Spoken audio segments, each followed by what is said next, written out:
Olá, graça e paz. Sou o pastor Cristiano Machado e hoje nós vamos estudar escatologia na visão pré-tribulacionista.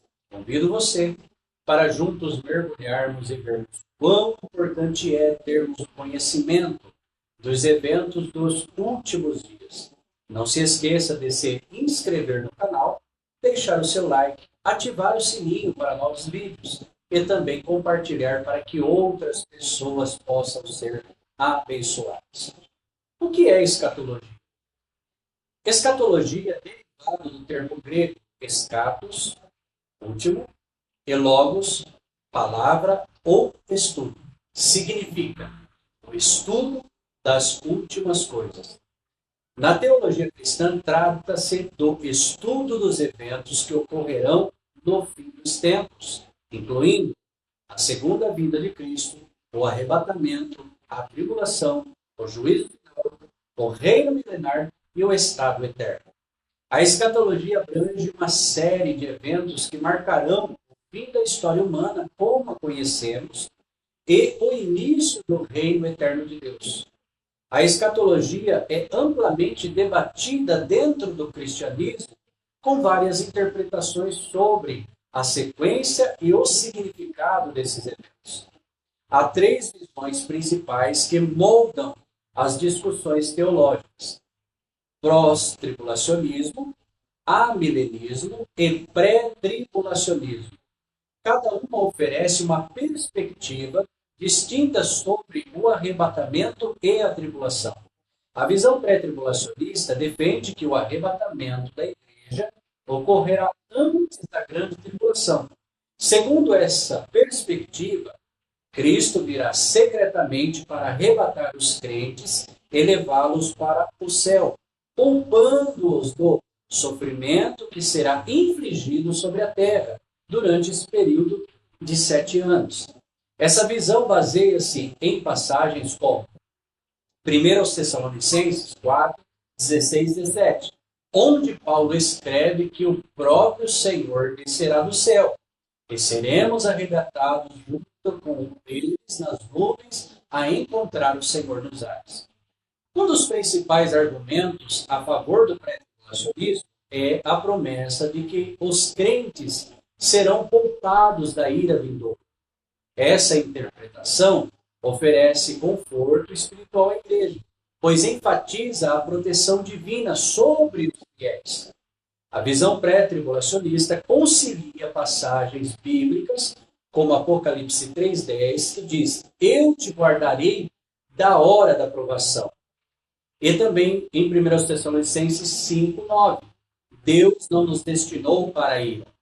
Na escatologia pré-tribulacionista, o arrebatamento e a vinda de Cristo são vistos como eventos distintos. O arrebatamento, conforme descrito em 1 Tessalonicenses 4, 16 e 17, é um evento secreto onde Cristo vem buscar os crentes sem pisar na terra. Já a segunda vinda, de acordo com o Apocalipse 19, 11 a 16, será um evento público e glorioso, onde Cristo retornará com os santos para estabelecer o seu reino milenar. O pré-tribulacionismo oferece uma sequência lógica e cronológica dos eventos escatológicos, com o arrebatamento acontecendo primeiro, seguido pela tribulação e finalmente pela segunda vinda de Cristo. Textos como João 14, 1 a 3, parecem indicar que Cristo levará os crentes para junto dele antes de retornar em poder e glória, sustentando a ideia de dois eventos separados. A doutrina do arrebatamento. O arrebatamento é um evento no qual Jesus Cristo virá para buscar a sua igreja, levando-a para o céu antes da grande tribulação. A palavra arrebatamento vem do latim raptus, traduzindo o termo grego harpazo, que significa tomar ou agarrar repentinamente. Em 1 Tessalonicenses 4, 16 e 17, descreve este momento como um encontro nas nuvens, quando os mortos em Cristo ressuscitarão e, junto com os crentes vivos, serão levados ao encontro do Senhor. Para os crentes, a doutrina do arrebatamento é uma fonte de grande conforto. Paulo diz em 1 Tessalonicenses 4,18 que devemos consolar uns aos outros com estas palavras. O arrebatamento antecede a grande tribulação, separando os crentes da ira divina que será derramada sobre a terra. A promessa de Cristo à igreja, em João 14:3, Jesus faz uma promessa específica aos seus discípulos. Na casa de meu pai há muitas moradas. Se não fosse assim, eu vou teria dito, vou preparar-vos lugar. E se eu for vos preparar lugar, virei outra vez e vos levarei para mim mesmo, para que onde eu estiver, estejais vós também. Essa passagem é frequentemente usada para apoiar o arrebatamento, pois Cristo promete retornar para buscar os seus fiéis. Então vemos que há consolação e preparação. A promessa de Cristo de buscar a sua igreja incentiva os crentes a manterem-se firmes na fé e preparados para a sua volta. A promessa de levá-los para si se alinha com a visão do arrebatamento pré-tribulacionista, enfatizando a ideia de uma retirada antes do juízo. O arrebatamento é frequentemente descrito como um evento repentino e invisível sobre o mundo, em contraste com a segunda vinda de Cristo, que será visível a todos. 1 Coríntios 15, 51 e 52, afirma que o arrebatamento ocorrerá num abrir e fechar de olhos, com a transformação instantânea dos corpos dos crentes. A ideia de um arrebatamento súbito fortalece a doutrina da iminência, ou seja, que Cristo pode voltar a qualquer momento, o que motiva os crentes a viver em santidade e vigilância. A transformação rápida dos crentes, conforme descrito em 1 Coríntios 15, 52, oferece uma visão clara do poder transformador de Deus sobre o seu povo. A doutrina da iminência é um dos pilares do pré-tribulacionismo, e a iminência significa que o retorno de Cristo para arrebatar sua igreja pode acontecer a qualquer momento, sem qualquer evento profético precise ocorrer antes. Este conceito é baseado em várias passagens do Novo Testamento que incentivam os crentes a sempre estarem prontos para o retorno de Cristo. 1 Tessalonicenses 4, 16 e 17 é uma das passagens que descreve o arrebatamento, sem mencionar quaisquer sinais ou pré-requisitos que devam ocorrer antes. Paulo instrui os crentes a consolarem uns aos outros com estas palavras, destacando o caráter iminente, confortador do arrebatamento. Com isso, temos alguns textos-chave. 1 Tessalonicenses 5,2, que diz: o dia do Senhor virá como um ladrão de noite. Depois nós temos Tiago 5,8, que diz: sede vós também pacientes e fortalecei os vossos corações, porque a vinda do Senhor está próxima. Também temos Mateus 24:42, que diz: vigiai, pois, porque não sabeis em que dia vem o vosso Senhor. A iminência do arrebatamento encoraja os crentes a viverem em constante expectativa e santidade, sabendo que Cristo pode voltar a qualquer momento. A maioria das passagens do Novo Testamento que falam da volta de Cristo encorajam uma prontidão imediata, sugerindo que não há necessidade de sinais prévios. Um dos principais argumentos do pré-tribulacionismo é que a igreja será poupada da ira divina, derramada durante a grande tribulação. Esse livramento é sustentado por várias passagens que indicam que os crentes não estão destinados à ira de Deus, como diz em 1 Tessalonicenses 1,10, que diz: afirma, Jesus nos livra da ira vindoura. Esta ira é interpretada como a tribulação, um período de julgamento sobre os ímpios. O pré-tribulacionismo sustenta que, se a igreja estivesse presente na tribulação, estaria sob o julgamento de Deus, algo que contraria a natureza redentora do Evangelho. Textos-chave. 1 Tessalonicenses 5,9, que diz: porque Deus não nos destinou para a ira, mas para alcançarmos a salvação por nosso Senhor Jesus Cristo. E também em Apocalipse 3,10, que diz: eu te guardarei da hora da provação que há de vir sobre o mundo inteiro para experimentar os que habitam sobre a terra. A promessa de livramento da ira é um grande conforto para os crentes que são poupados do julgamento divino que será derramado sobre os incrédulos durante a tribulação. Deus é justo em não julgar aqueles que já foram redimidos por Cristo. O pré-tribulacionismo argumenta que o arrebatamento garante essa preparação entre os redimidos e os que serão julgados. Agora vamos ver alguns exemplos de livramento no Antigo Testamento.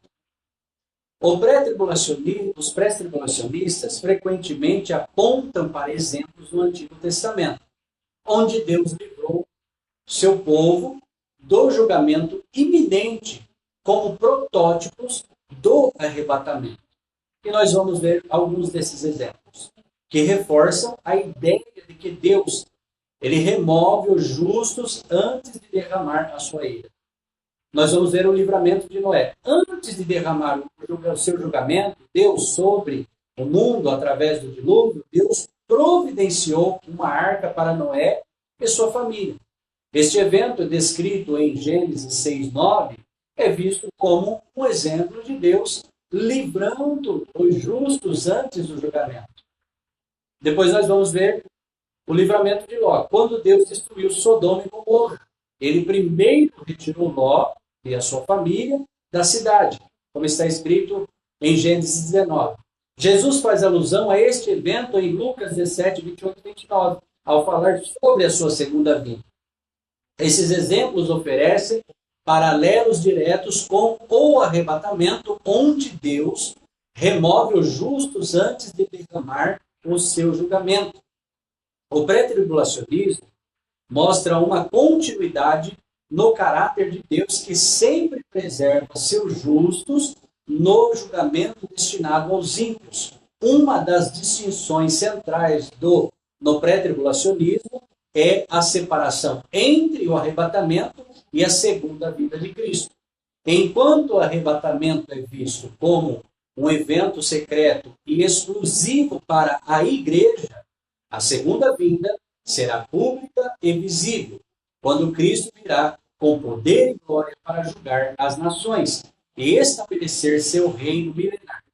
Em 1 Tessalonicenses 4, 16 e 17, descreve o arrebatamento, onde os crentes serão levados para encontrar Cristo nos ares, em contraste com Apocalipse 19, 11 a 16, que retrata a segunda vinda de Cristo, quando ele virá como um guerreiro vitorioso para derrotar o anticristo e estabelecer seu reino na terra.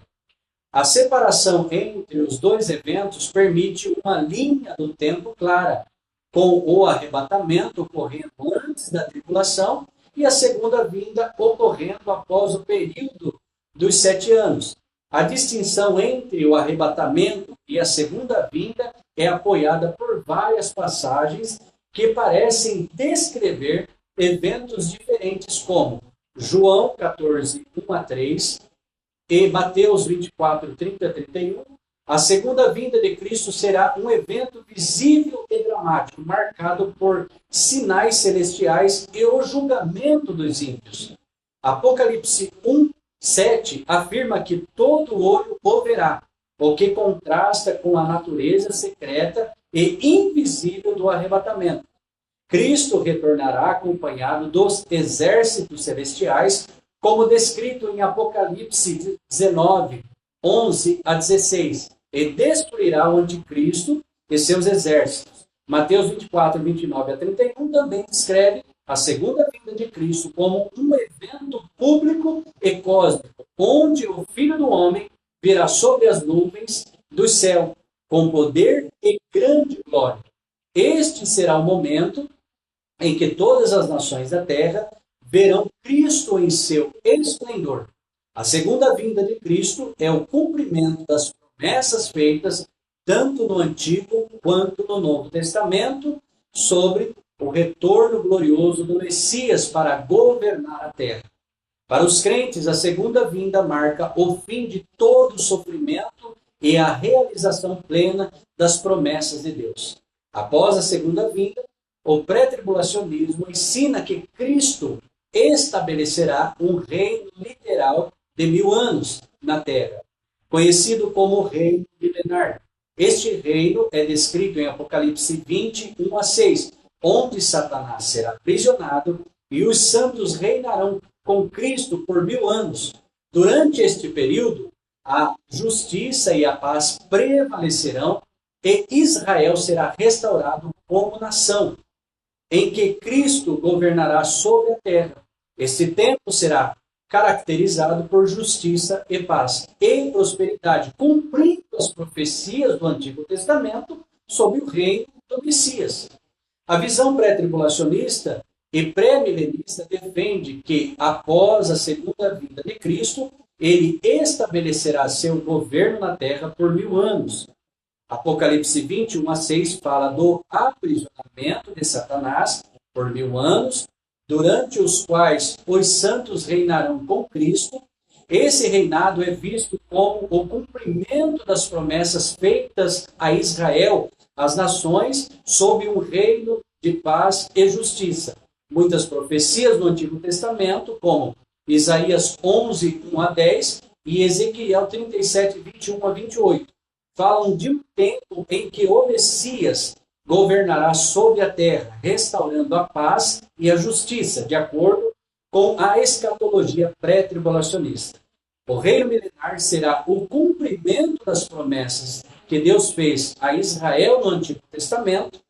Durante esse tempo, Israel será restaurado à sua posição de honra entre as nações e desfrutará de todas as bênçãos prometidas nos pactos abrâmico e davídico.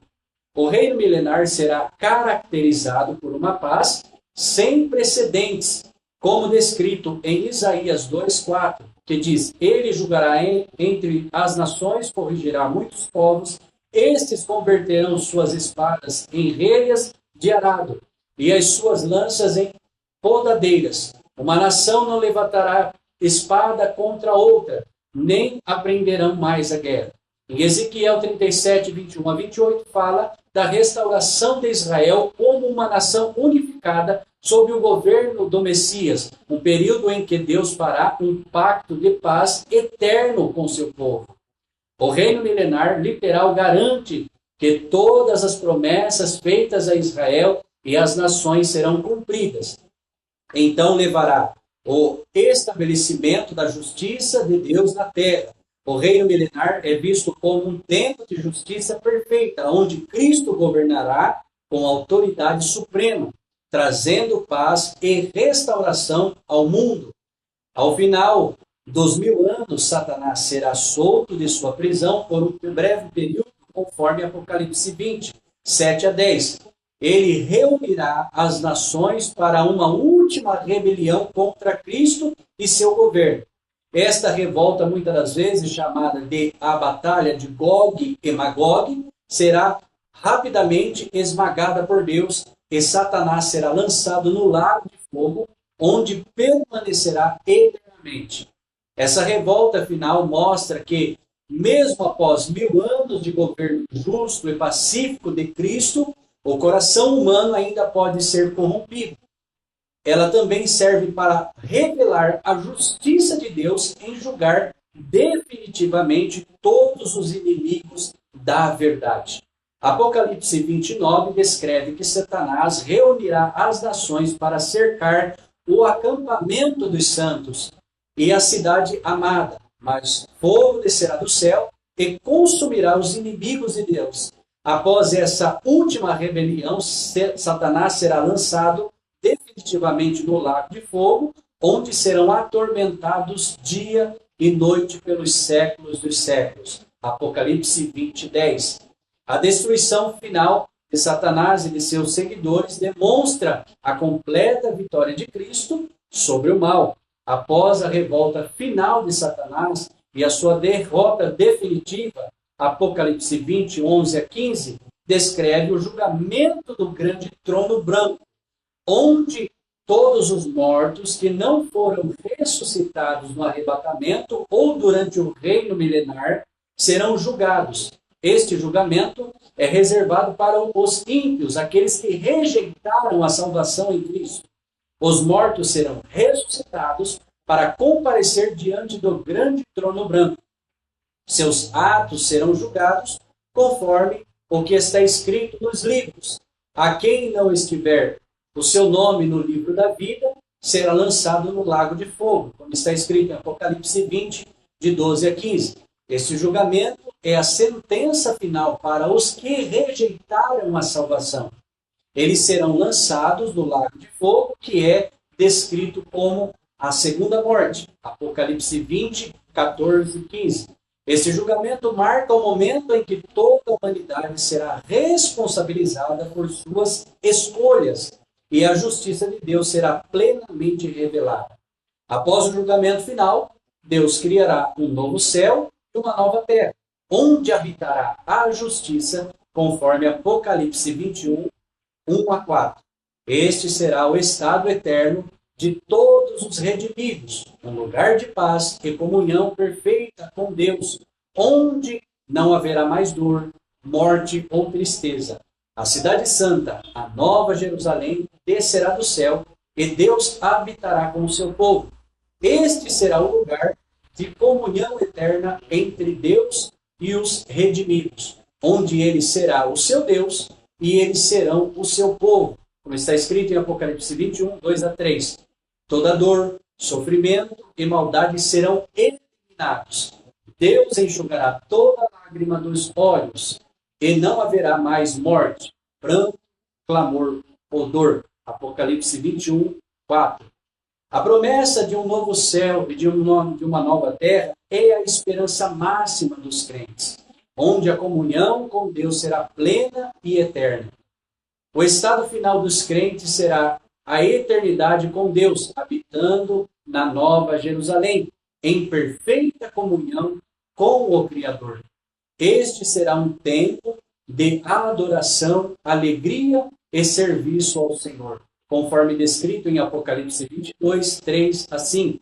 Os servos de Deus o servirão, verão o seu rosto e reinarão com ele para todo sempre. A maior bênção da eternidade será a presença contínua de Deus com o seu povo.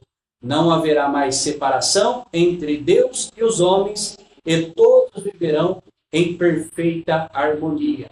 Com ele, os redimidos também reinarão com Cristo para sempre. Apocalipse 22, 5. Afirma: reinarão pelos séculos dos séculos. A eternidade com Deus é o clímax da esperança cristã, onde todas as necessidades e desejos serão plenamente satisfeitos na presença do Criador.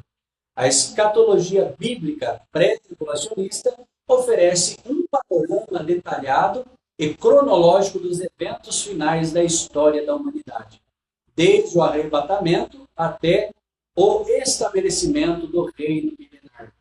A revolta final de Satanás, o julgamento do grande trono branco e, finalmente, a eternidade com Deus através das Escrituras. Encontramos não apenas detalhes sobre o que está por vir, mas também uma grande fonte de conforto e esperança, sabendo que Cristo voltará para buscar sua igreja e estabelecerá seu reino eterno de justiça e paz. O pré-tribulacionismo oferece uma visão clara da separação entre os crentes e os ímpios durante os últimos tempos e enfatiza a iminência do arrebatamento, incentivando os crentes a viverem em santidade e prontidão para o retorno do Senhor. Ao mesmo tempo, A discussão escatológica envolve várias interpretações teológicas que devem ser consideradas cuidadosamente sempre à luz das Escrituras. O entendimento desses eventos futuros não deve ser motivo de medo, mas de esperança e expectativa na fiel promessa de que Cristo vencerá e reinará para sempre. Espero que vocês tenham apreciado o nosso estudo de hoje e que cada um possa ser edificado na esperança de vida eterna. Deus abençoe a todos, em nome de Jesus.